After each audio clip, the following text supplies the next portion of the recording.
Bonjour à tous. Zach Mouikassa, fondateur de Mouikassense. Pour ceux qui ne me connaissent pas, je suis sportif, champion, ingénieur, investisseur, écrivain, conférencier. Bonjour à tous nos auditeurs, à tous qui nous suivent depuis longtemps. Merci infiniment, vous êtes très appréciés. Bonjour à tous les nouveaux, votre première fois avec nous. Enchanté. J'espère qu'à la fin de cette vidéo, vous n'en sortirez pas bredouille. Il y a très longtemps, quelqu'un d'intelligent disait, pour voir l'avenir, il faut regarder derrière. Pour comprendre dans quelle direction on va, il faut jeter un coup d'œil dans le passé. Le passé nous donne très souvent une idée claire sur la direction dans laquelle on s'engage. Vous savez, il y a longtemps, je vais commencer par dire ceci, en Afrique, les Africains mangeaient dans un plat. 12, 13, 15, 20 personnes s'unissaient et mangeaient tous dans un plat, partageaient la même nourriture. Et pendant ce moment d'intimité, ils discutaient. Ils échangeaient leurs émotions, ils se disaient ce qui se passait. Leurs ressentiments étaient réglés là sur place. Aujourd'hui, les choses ont changé. Après l'arrivée des autres, chacun mange dans son plat. Et on pense que c'est la civilisation. On mange avec des fourchettes, des couteaux. Chacun mange seul. Qu'est-ce qui se passe pendant ce temps? C'est très symbolique et beaucoup ne comprennent pas. Aujourd'hui, tout le monde veut le plus gros morceau de viande ou de poisson dans son plat. Ce n'est plus une question de manger ensemble, de partager. C'est une histoire de qui mange le plus gros morceau de viande ou de poulet. Et c'est un petit concept anodin, se reflète dans tout ce que nous faisons dans notre société aujourd'hui. Aujourd'hui, ne cherchons-nous tous pas à avoir le plus grand part de ce qu'il y a à partager? Ne cherchons-nous pas à avoir les plus grandes opportunités, les meilleurs emplois, les meilleures positions sociales? Aujourd'hui, malheureusement, beaucoup trouvent ça moins hygiénique, c'est ce qu'ils disent, parce qu'ils ont vécu quelques années à Bordeaux ou à Toulouse, mais ne comprenant pas que c'était justement ça qui nous liait. C'était le moteur même de notre affection, notre générosité, notre amitié, notre sympathie. Nos ethnies étaient liées par le lien de la bouffe. Quand un visiteur passait, on mangeait ensemble. C'est ça le lien de l'Africain. C'est ça le Ubuntu. En voulant trop copier, nous sommes devenus de copies décolorées. Voilà, une très petite chose peut altérer complètement la nature d'une personne. Contrairement à ce qui se passait dans le passé, ce n'est plus une question de gagnant ensemble. C'est une question de moi je veux la plus grande maison, la plus grande voiture, le plus grand bâtiment, pendant que vous vivez dans un trou à rats. Ce n'est plus une question de ayons tous assez d'eau potable à volonté. C'est plutôt une question de moi je veux du champagne, pendant que vous n'avez rien à boire. C'est un reflet parfait de ce qui se passe dans nos vies, dans tous les secteurs. Récemment, pendant la frénésie de ce qui se passait en Chine, je vous ai parlé de la Zambie en passant et de l'influence qu'avait ce pays sur la Zambie, en tout cas sur beaucoup de plans. Arrivé à l'aéroport zambien, on sent immédiatement une forte présence chinoise à travers les écrits. C'est écrit en chinois, pas en anglais ou en zambien.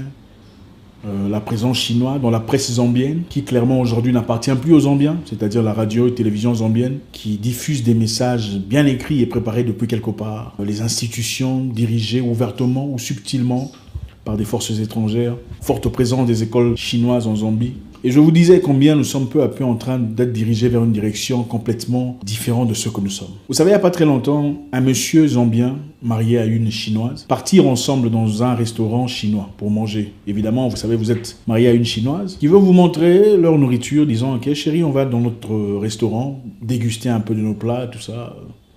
Partis ensemble, arrivés à la porte, la gardienne a accepté la chinoise, mais a refusé de faire entrer le zambien dans le restaurant chinois. Et ça se passe à Lusaka. On accepte la chinoise, mais on refuse que le zambien entre dans le restaurant. Elle a dit, ce restaurant n'est pas pour les étrangers. Vous voyez comment on peut devenir un étranger chez soi. Au fait, aujourd'hui, la Zambie est devenue une colonie chinoise, officiellement. On ne peut pas critiquer la Chine, on ne peut pas dire quoi que ce soit sur la Chine, on ne peut pas remettre les choses en question, on ne peut pas revoir les régulations, sinon on va en prison. Et ça a créé un tollé énorme, un lever de bouclier collectif contre cette histoire. À Lusaka, en Zambie, chez eux, refuser d'entrer dans un restaurant sur la terre de ses ancêtres, sous prétexte qu'il est étranger. Après avoir encore demandé une fois de plus, la femme chinoise dit clairement, la chinoise peut rentrer, mais le zambien il rentre pas. Généralement, les noirs arrivent ici, c'est pour collecter ou récupérer la nourriture pour leur boss. Donc les noirs sont évidemment des domestiques, quoi. Ils viennent pour chercher la nourriture qui a été commandée par quelqu'un d'autre. Ils attendent dehors pendant qu'on passe la commande. On récupère la nourriture pendant qu'ils sont dehors. Ils récupèrent enfin leur commande et puis partent. Mais tout ce qui est chinois ou autre chose peut rentrer sans difficulté, sans problème. Et je pense que si ça ne vous fait pas mal, je pense qu'il y a un problème. Nous avons tous besoin d'investissements venant d'ailleurs. Mais est-ce qu'on peut faire des choses pareilles en Chine? Vous pensez qu'un Zambien pourrait partir en Chine et ouvrir un restaurant où il est exclusivement accepté des Zambiens ou des Noirs et pas les Chinois? Ce serait acceptable. Je pense qu'il est temps de réfléchir comme des adultes. Et moi, je pense même quand une personne t'offre des choses, des opportunités ou une vie, ou même quand une personne te paye l'école, ça ne veut pas dire qu'il faut tout accepter venant de lui.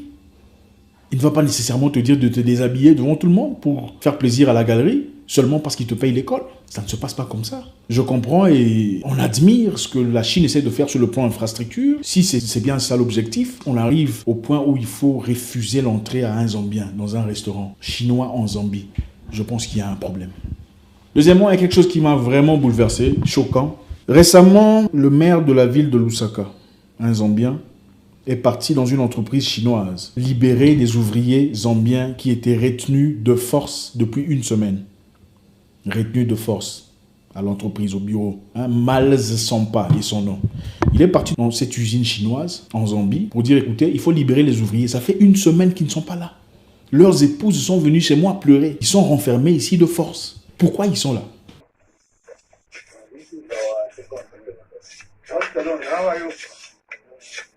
How many sleep in here? Six. No social distancing. And it comes.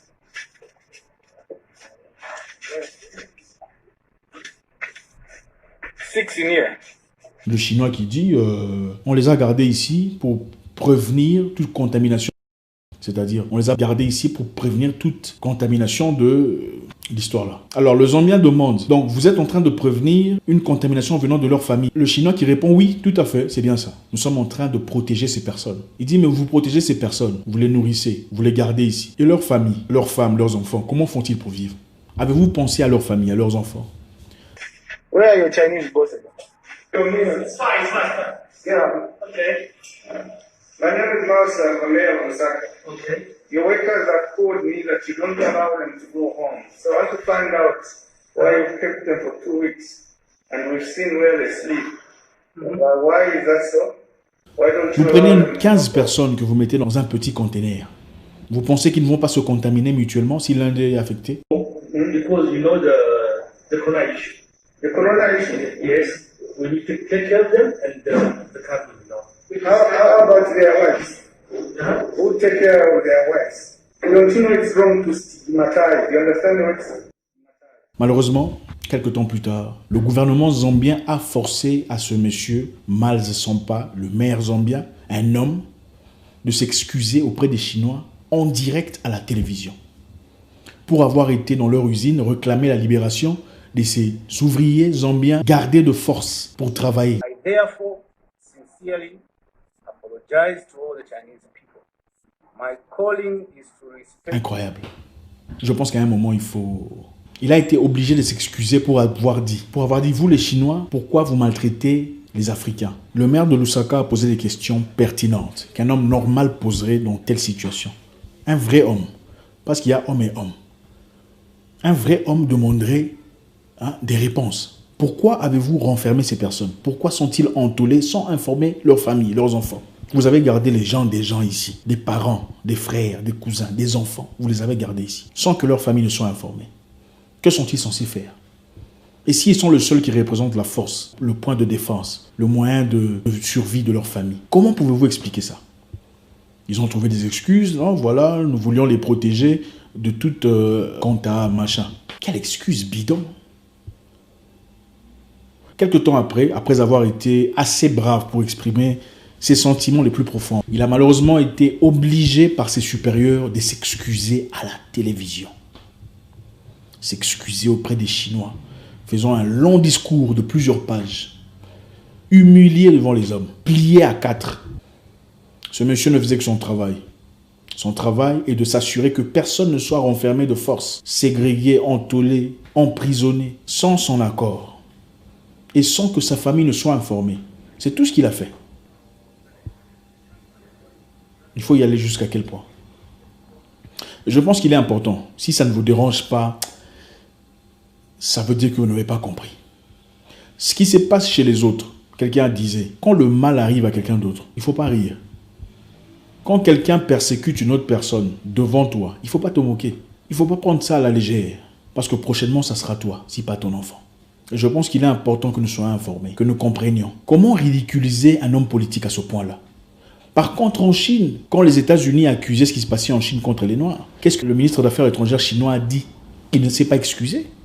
Il n'est pas passé à la télé pour dire « je suis désolé pour ce que subissent les Africains en Chine ». Il est passé à la télé pour dire que l'Amérique arrête de s'impliquer dans des problèmes internes de la Chine. C'est ce qu'il a dit. Il n'a pas dit « nous sommes désolés parce qu'il s'est passé ». Les attaques ont été sporadiques venant de gens que nous ne contrôlons pas. Il aurait bien pu dire ça. Pour essayer de diminuer la tension, il aurait bien pu dire « oui, il y a eu des gens attaqués, mais nous ne pouvons pas savoir avec précision à partir de quel point ils ont été attaqués ». Mais il a dit que l'Amérique arrête de s'ingérer dans les histoires personnelles de la Chine. Il ne s'est pas excusé. Comment voulez-vous qu'on nous respecte?